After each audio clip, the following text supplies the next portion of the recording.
1 Samuel chapter 10. Then Samuel took a flask of oil, poured it on Saul's head, kissed him, and said, "Has not the Lord anointed you ruler over his inheritance? When you leave me today, you will find 2 men at Rachel's tomb in Zelzah on the border of Benjamin.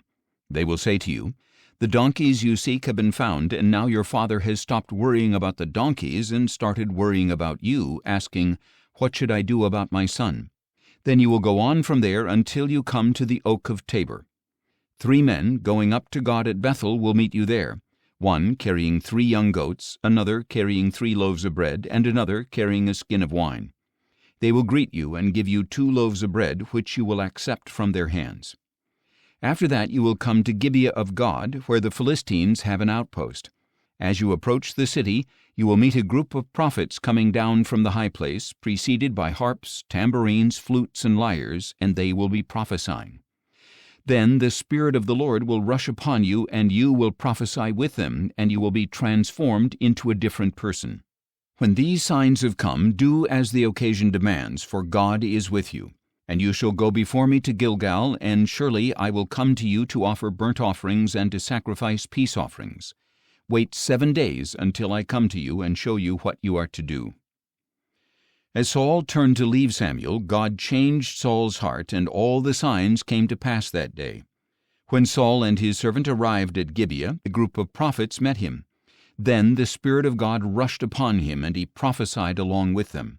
All those who had formerly known Saul and saw him prophesying with the prophets asked one another, "What has happened to the son of Kish?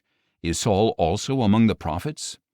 Then a man who lived there replied, "And who is their father?" So the saying became a proverb, "Is Saul also among the prophets?" And when Saul had finished prophesying, he went up to the high place.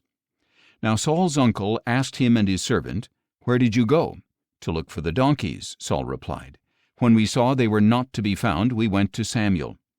"Tell me," Saul's uncle asked, "what did Samuel say to you?" And Saul replied, "He assured us that the donkeys had been found." But Saul did not tell his uncle what Samuel had said about the kingship. After this, Samuel summoned the people to the Lord at Mizpah and said to the Israelites, "This is what the Lord, the God of Israel, says. I brought Israel up out of Egypt, and I rescued you from the hands of the Egyptians and of all the kingdoms that oppressed you.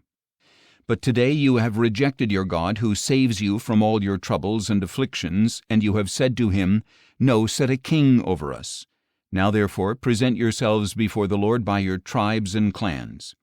Thus Samuel had all the tribes of Israel come forward, and the tribe of Benjamin was selected. Then he had the tribe of Benjamin come forward by its clans, and the clan of Matri was selected. Finally Saul, son of Kish, was selected. But when they looked for him, they could not find him. So again they inquired of the Lord, "Has the man come here yet?" And the Lord replied, "Behold, he has hidden himself among the baggage." So they ran and brought Saul, and when he stood among the people, he was a head taller than any of the others.